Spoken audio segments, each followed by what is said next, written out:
Económica. ¿Qué tal? ¿Cómo les va? Comenzamos esta nueva edición de Mirada Económica por Canal 24 Horas y 24horas.cl, como todas las semanas, revisando los datos, las cifras, las proyecciones, pero aterrizando la economía, por supuesto, para ustedes que nos revisan semana a semana en los hechos que evidentemente van marcando puntos que son bien relevantes para el consumo, la inversión, la proyección económica. Y bueno, han sido semanas donde hemos tenido muchísimos datos, desde el Banco Central específicamente, informe de política monetaria, proyecciones algo más pesimistas, una pregunta. También la situación de la inflación, datos que preocupan en términos de que podríamos estar mejor. Bueno, vamos a estar conversando sobre eso y más. Para eso estamos ya en contacto aquí en Mirada Económica con el académico de la Facultad de Economía y Negocios de la Universidad de Chile, también ex subsecretario de Hacienda, Alejandro Mico. Alejandro, un gusto saludarte como siempre. ¿Qué tal? Hola Nicolás, gracias por la invitación. Hay varios temas, Alejandro. Primero, a modo general, tener tu percepción, tu mirada, lo que te preocupa, ¿no?, de este último informe de política monetaria de septiembre que entregó el Banco Central. A ver, mirando los datos, hay dos cosas que son claras. Una, que se ha hablado mucho, todo el tema de que el crecimiento de largo plazo está en 1,8, lo cual es bastante bajo y es problemático para el futuro de Chile. Es en términos de que, obviamente, creciendo al 1,8, una familia normal que tiene un salario, no sé, hoy día de 600.000 pesos, en 10 años más va a tener solamente un salario de 720.000 pesos de hoy día, lo cual no es mucha diferencia con respecto a lo actual. Y eso obviamente es preocupante, nos tiene que poner el dedo en el norte, que tiene que ser tratar de ver cómo aumentamos el crecimiento a largo plazo del país. Eso es una cosa que creo que es importante tener claro y que no es muy positivo. El segundo tema, que es más novedoso y que creo que es importante tomar en cuenta, es que el tema del el ahorro interno, el ahorro de Chile ha ido cayendo en el último tiempo. Estamos por primera vez ya debajo de los dos dígitos, del 20%. ¿Qué quiere decir esto? Chile, si tiene ingresos de 100 pesos, los chilenos todos tenemos 100 pesos de ingreso, estamos ahorrando solamente 20 pesos. Eso es complejo porque para el futuro, si uno quiere crecer, tiene que invertir. Y para invertir, uno tiene que ahorrar, qué duda cabe. Claro. Eso es un tema que no ha estado muy pendiente, no ha estado tan presente en la discusión, pero creo que es importante. Hace 10 años atrás ahorrábamos del orden de 25 pesos por cada 100 que producíamos o que ganábamos como país. Y con un bajo endeudamiento como Estado, digamos. Tenemos que ver qué hacer. Efectivamente, pero cuando uno crece, muchas de las economías que crecieron mucho en Asia y todo es porque tenían tasas de ahorro altas. Obviamente uno va a ahorrar más cuando la productividad crece, pero siempre hay que tener conciencia de que esta idea no se puede gastar todo ahora, tenemos que ahorrar para el futuro, por nuestras nuevas generaciones. Los chilenos estamos muy preocupados del futuro de las nuevas generaciones en los temas verdes, etcétera, pero también tenemos que preocuparnos que las nuevas generaciones requieren que haya ahorro nuestro para que ellos tengan una mejor vida en términos, por ejemplo, de sus salarios, de su capacidad de tener mejor educación, de mejor salud de la que tuvimos nosotros. Por lo tanto, el tema del ahorro es fundamental y es un tema que tenemos que poner sobre la mesa.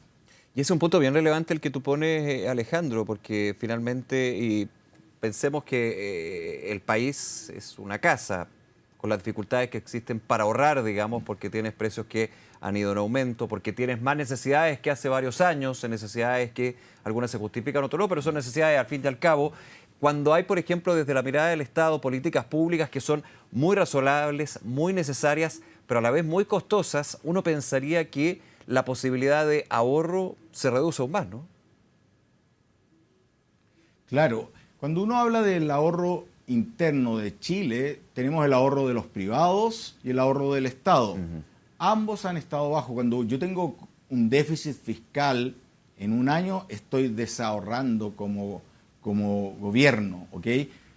Cuando yo gasto menos de lo que me llegan como ingresos como sector privado, estoy ahorrando. Es una mezcla entre ambos. Como tú bien dices, aquí los temas es la plata no sobra, como lo dijo el ministro de Hacienda. Estamos sin holguras fiscales. Eso nos implica decir, ¿saben qué? No tenemos que ser muy conscientes en qué vamos a gastar como país. Y esto también tenemos que ser muy conscientes de que si queremos tener un mejor país mañana, tenemos que hacer un esfuerzo hoy día, tenemos que ahorrar por nuestros hijos hacia adelante. ¿Es algo imposible? No, lo hacíamos hace 10 años, que ahorramos un 25%, que es lo que debiésemos estar ahorrando para tener una trayectoria de crecimiento mejor en el país. Ahora, pero para llegar a ese, nuevamente, el ideal de 25% de ahorro, ¿es necesario, por ejemplo, en buen chileno, apretarse el cinturón? ¿Dejar de gastar en algunas cosas? Hay que dejar de gastar en algunas cosas y pensar más en otras. Por ejemplo, dos cosas. Cuando uno invierte, muchas veces este ahorro, ¿en qué se traduce? Se traduce más gastar, por ejemplo, en infraestructura pública. Claro. Eso al final del día, cuando yo invierto, al final el ahorro, la contrapartida del ahorro al final es la infraestructura, ¿ok? Es la infraestructura, el capital que lo van a poder usar nuestros hijos adelante. Eso nos lleva a que hoy día vamos a tener que consumir un poco menos para poder tener más ingresos mañana. Hemos tenido un tiempo en los últimos 10 años que esta idea como que ha ido, las necesidades que duda cabe son súper importantes. Uno siente igual, obviamente, que la gente tiene restricciones del ingreso, sí, le cuesta llegar a fin de mes, ok, pero somos algo más ricos de lo que éramos antes, hace 10 años. Por lo tanto, si hace 10 años podíamos ahorrar, hoy día, ¿por qué no lo hacemos? Y ahí quizás hay temas de incentivos, temas, algunas cosas de pensar de esta idea que en algún momento nos cayó de que todo se podía solucionar al instante. Eso, la verdad es que igual es una cosa cuando yo digo, sabes que lo tengo que solucionar todo hoy día, dar A, B, C, D. Eso implica en general mayor gasto corriente y menos dinero para invertir para el largo plazo. Eso es una discusión que tenemos que tener si queremos tener un país que crezca en forma, de una forma más rápida a futura. Y esto al final del día, este ahorro al final es el que permite que podamos tener salarios mejores a largo plazo. Como te decía, con nuestra tasa de crecimiento actual, vamos a tener que los salarios en 10 años van a haber pasado en promedio para la mediana de 600.000 a 720.000 pesos. Claro, poco claro. Para 10 años, ¿cierto? Es como bien decir, wow, uno espera más, uno tiene unos sueños, uno siempre quiere que tus hijos tengan algo mejor de lo que tú tuviste, y si no te empiezas a frustrar, y cuando uno se empieza a frustrar, empezamos en este círculo vicioso, empiezas a alegar contra las instituciones, empiezas a sentirte así como un poco defraudado con lo que tú tienes, y la verdad que eso entras en un círculo vicioso de que al final puedes empezar a inclusive a debilitar más las instituciones y con eso debilitar más el crecimiento. Sí. Y es el clásico círculo vicioso, claro, que se ve en muchos países. Por eso es importante entender la importancia de primero que para crecer tenemos que hacer algún esfuerzo, eso es el ahorro hoy día para mañana, tenemos que pensar en eso. Segundo, tenemos que entender también de que muchas veces los problemas se tienen que ir solucionando uno a uno y no podemos solucionarlos todos de una vez. Ese tema, y no todos juntos, ese es mi punto, tenemos que tener claro cuáles son los pasos 1, 2, 3, 4. Hoy día la ciudadanía nos plantea con fuerza el tema de seguridad, que duda cabe que es como es de las necesidades básicas poder vivir en un lugar seguro, que no tenga susto de salir a la calle, es como de las más básicas que hay. Ok, eso tenemos que invertir. Después viene el tema educación, agua potable, vivienda, y después uno va subiendo y sabes que cuando uno tiene, no sé, otras necesidades que son más arriba, que hay que ponerla y decir, sabes que eso puede ser, pero después de A, B, C, D, sí, que me permita hacer este ordenamiento hacia el futuro. Pero sí. Sí, y perdona, pero para seguir un poco en esa línea, creo que es bien pertinente el análisis y este punto, que yo estoy totalmente de acuerdo, como que no se habla mucho, nos enfocamos siempre en el IPOM, en el Informe de Política Monetaria, de la proyección de crecimiento para el año, para el próximo año, pero no lo vemos a 11 años, 2035, como se establece con un 1,8% el PIB tendencial. Ahora, es pertinente también porque estamos a puertas de que el gobierno, como una tradición republicana y como corresponde, ingrese un proyecto de ley de presupuesto, que es justamente cómo se va gastando el erario fiscal hacia las distintas partidas y las distintas necesidades. ¿Qué crees tú que va a ser clave en términos de ese punto en particular que tú mencionas, que tenemos que volver a tener una tasa de ahorro, dentro de lo posible, de antaño? Sí. En ese punto, dos cosas que creo que son importantes. Ya. A ver, hay que reconocer, este gobierno ha hecho un ajuste fiscal importante, estábamos disparados con los déficits, este gobierno lo ha ido reduciendo. Bien, y aplauso por eso. Ahora, lo que sí es importante para el gobierno, desde esta misma idea de pensar para el futuro, hemos tenido en los últimos 10 años también una caída de la inversión en infraestructura. En general, así en números muy gruesos, invertíamos en infraestructura, caminos, pasos a nivel, puertos, un 2,5% del PIB. De 100 pesos que ganábamos con país, 2,5 se iban a infraestructura, que generalmente pasa por el Estado, ¿ok? Ahora estamos en 2, un poco por debajo de 2. Eso también te pone alarmas para el futuro. Esta idea es súper importante, creo yo, que volvamos a tener una visión más de futuro. Y eso implica que también nosotros, cuando hagamos discusiones de políticas públicas, entendamos que las políticas públicas tienen que durar más de 1 año, 2 años, y eso es súper importante, y acá voy a entrar a algo más de la realidad política. Es súper importante el rol que en eso juegan los partidos políticos, porque los partidos políticos, al juntar mucha gente, permiten hacer dentro del partido, decir, sabes que ya, ok, hoy día te toca a ti, pero mañana voy a pelear para que te toque a ti. Imagínate si nadie estuviera en un partido, ¿quién va a hacer esa transacción? ¿Quién me va a comprometer en algo a mí y decir, sabes que hoy día voy a hacer el esfuerzo en cosas, no sé, hay cosas que son bien básicas, que son bien brutales. No tener agua potable, por ejemplo, que para mí es una cosa muy, muy obvia.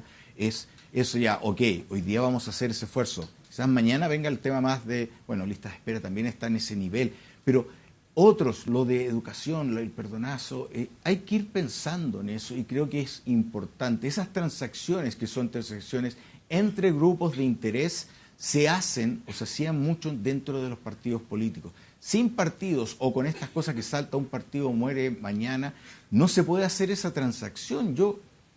De alguna forma, yo hoy día estoy dispuesto a apoyarte para una demanda tuya, pero tú mañana me tienes que apoyar a mí. Pero para que eso se pueda hacer un contrato más creíble, generalmente se hacían dentro de los partidos políticos. Y eso es un poco lo que nos está faltando.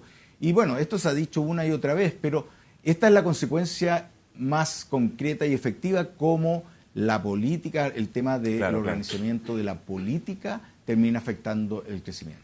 Alejandro Mico, vamos a hacer una pausa en Mirada Económica. Mantente con nosotros porque vamos a estar hablando también de inflación, muy relevante para todos quienes nos ven. Hacemos una pausa, regresamos de inmediato con más conversación aquí en Mirada Económica. No se vayan.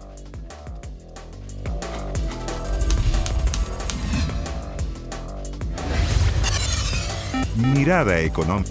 Regresamos a Mirada Económica, estamos conversando con el académico de la Facultad de Economía y Negocios de la Universidad de Chile, ex subsecretario de Hacienda, Alejandro Mico. Alejandro, quiero llevarte a otro tema, que duda cabe, digamos, uno de los datos más sensibles para el bolsillo, para todos quienes nos ven, que es la inflación. Y con este último diagnóstico del Banco Central, con el informe de política monetaria, de alguna manera el Banco Central se despide de la opción de crecer un 3% este año, el IPC. ¿Cómo ves tú? ¿Ves un ambiente de preocupación, digamos, con respecto a lo que son los precios?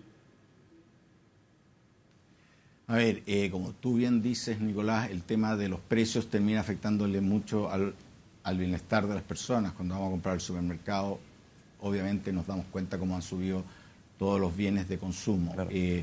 Ahora, el informe de política monetaria dice que hay un pequeño aumento en el corto plazo, pero las expectativas, que son las expectativas que rigen la política monetaria, que son las expectativas de inflación a 2 años, sigue anclada en un 3%, que es la meta. Creo que tuvimos un shock muy puntual de un alza de la inflación. El Banco Central ahí habla del tema del tema de las tarifas, de la cuenta de la luz, etcétera, cómo le pegaron a las proyecciones, a la luz. Pero en el mediano plazo está controlado. Yo creo que es un tema que obviamente es doloroso para los hogares que están más ajustados de ingresos, qué duda cabe. Pero ahora, si uno mira más como preocupación, creo yo que el riesgo que tuvimos en algún momento hace 2 años, cuando teníamos una inflación por sobre el 10%, cuando no sabíamos si íbamos a poder anclar nuevamente las expectativas en un 3% a 2 años en un plazo razonable, pasó. Creo que lo que hizo tanto el Banco Central como el Ministerio de Hacienda, el gobierno, en términos de bajar el gasto por un lado, subir las tasas por el otro, hizo el efecto que se deseaba, se empezó a bajar la inflación, se volvió a anclar las expectativas de inflación futura al 3%, en términos de seguimos creyéndole a las autoridades macroeconómicas que no van a dejar que la inflación se escape. Y eso es importante, nuevamente en un periodo bien complejo, con mucha incertidumbre por procesos electorales múltiples. Recordemos todo lo que fueron las votaciones para las constituciones. Se mostró nuevamente que nuestras políticas macro son ordenadas y eso es un activo que no hemos perdido y en buena hora.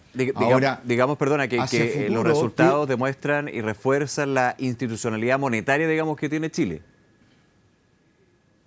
Sí, pero yo quiero, que duda, a ver, vengo del Banco Central de una conferencia, sí, es fuerte, es una institución fuerte, pero también, ojo acá, creo que es importante decirlo, que la institucionalidad del gobierno, esta idea de que, ¿sabes qué? No podemos gastar más de lo la institucionalidad fiscal, digamos. Presiones inflacionarias, la fiscal también, creo que ha sido también algo bien positivo, cosa que en algún momento uno pudo haber dudado. Recordemos que tuvimos gastos muy fuertes por la pandemia, los retiros, esta cosa de atirar la pensión básica, única, universal, no muy bien financiada. Todo hablaba de que nos estábamos un poco desordenando en lo fiscal, pero la verdad que este año ha sido, saben que este país tiene una tradición ya ganada y entendemos de que, sabes que no se puede gastar más de lo necesario y eso ayuda a frenar la inflación. Eso, por lo tanto, creo que en ese punto tenemos que estar satisfechos como país. Ahora, ¿qué pensamos que va a pasar este tema de la inflación? ¿Cómo va a afectar los movimientos de tasa de interés? Que ahora, pensando en la gente que quiere comprarse un departamento, que hemos visto cómo lo caro que están los créditos hipotecarios, creo que también esa historia no ha cambiado mucho. Creo que el Banco Central lo dice claramente y de hecho la decisión de ayer de haber bajado nuevamente la tasa va en esa línea, diciendo, sabes que el tema inflacionario es verdad que está un poquito más alto por esta cosa bien concreta de las tarifas eléctricas o de la luz. Esto es algo que está más controlado ya y podemos bajar un poco las tasas. Nos ayuda también que en Europa también hoy día hayan bajado las tasas de interés el Banco Central Europeo, porque obviamente cuando uno va en movimiento a la par con todo el mundo es más fácil hacerlo. Y eso ojalá que a futuro tengamos que las tasas largas, esas que le pegan al crédito hipotecario, que yo sé que es un tema muy importante y quiero decir acá que también va a ser un tema cada vez más importante, porque para los jóvenes, inclusive con buenos ingresos, dos profesionales, el costo de un departamento, en términos por tanto el alza del valor del departamento como el alza de los créditos hipotecarios, le está pegando mucho y esto es un tema que tenemos que tener muy, muy a la vista. Estados Unidos es un ejemplo. Ustedes en la discusión de Estados Unidos en lo económico, la candidata demócrata tiene esto muy presente y ha planteado una serie de medidas al respecto para tratar de bajar el costo de tener una casa propia. Chile es una sociedad donde estábamos acostumbrados a tener casas propias y ahora a las nuevas generaciones se le está volviendo más difícil, a pesar de que tienen mejores ingresos de los que yo tenía cuando era joven, pero para mí el acceder a una casa, a un departamento, era más fácil. Y eso ha ido cambiando y eso nos tiene que preocupar. Otra cosa de largo plazo que sale también en los temas de cuando uno ve política más de largo plazo, cómo hacemos para que el costo del departamento, de la vivienda, no siga subiendo. Y eso, dos cosas, tema de tasas, menor riesgo país, más tranquilidad, más orden interno, hace que bajen las tasas largas, una cosa. Segundo, cómo regulamos los suelos de nuestras ciudades, también hoy día tenemos un tema muy fuerte en eso. Tercero, ¿cómo hacemos que los permisos municipales no tomen el doble de tiempo de lo que tomaban antes? Hoy día tenemos estas cosas que son un poco kafkianas, de que te demoras más en conseguir los permisos que en construir la casa o el edificio. Y eso obviamente sube el costo de la vivienda. Claro, son como temas que, como que nada aporta, digamos, a tener una mayor accesibilidad a la vivienda. A la vivienda, eso es mi punto. Y eso es cuando yo entiendo muchas veces estas discusiones que se empiezan a generar en barrios y todo. Qué duda, ok, está bien, discutamos cómo hacemos una ciudad ordenada y todo, pero ojo, pensemos de que también cuando ponemos exceso de restricciones, exceso de cosas quisquillosas, al final del día alguien termina pagando. Y en este caso son las nuevas generaciones que se les está haciendo muy difícil tener acceso a una vivienda. Inclusive, te insisto, 2 profesionales jóvenes saliendo de la universidad, wow, lo que te están pidiendo hoy día en el crédito hipotecario y en el pie, te hacen casi imposible acceder. Claro. Y eso es un tema que va a ir creciendo y genera tensión y hay que hacerse cargo antes de que genere, no sé, situaciones complejas para la institucionalidad. Alejandro, en el minuto que nos queda, ¿tú ves nuevos recortes en la tasa política monetaria, en la tasa referencial por parte del Consejo del Banco Central? Mira, dado lo que está pasando a nivel mundial, que se ve que Estados Unidos sigue en esta línea de ir bajando tasa, eso le da más espacio al Banco Central para tener una trayectoria de baja de tasas. Uno esperaría eso a futuro por eso. Y también porque el tema, ok, la inflación está más controlada, no estamos en un problema como estábamos hace un año que no sabíamos si iban a desanclar las expectativas de inflación. Creo que eso, las buenas políticas que hemos tenido, ha logrado volver a anclar y eso permite tener una política de tasa de interés un poco más baja. Y más unido a lo externo, uno podría pensar que sí debiese haber una baja. Pero quiero recordar una cosa, sí, que por desgracia las tasas largas están muy influenciadas por lo que pasa afuera, lo que pasa en Estados Unidos, y ahí hay que esperar un poco qué pasa, quién gana las elecciones en Estados Unidos. Claro, que ver cómo se mueve eso. Alejandro Mico, como siempre un placer, muchas gracias por acompañarnos aquí en el programa Mirada Económica, que te vaya muy bien. Muchas gracias, Nicolás, por la invitación. Nos vemos, un abrazo. Y ustedes, como siempre, gracias por sintonizarnos. La economía la aterrizamos aquí en Mirada Económica por todas nuestras plataformas. Como siempre, la invitación a que sigan con nosotros con todas las noticias, las informaciones en Canal 24 Horas. Que les vaya muy bien. Nos vemos. Chao.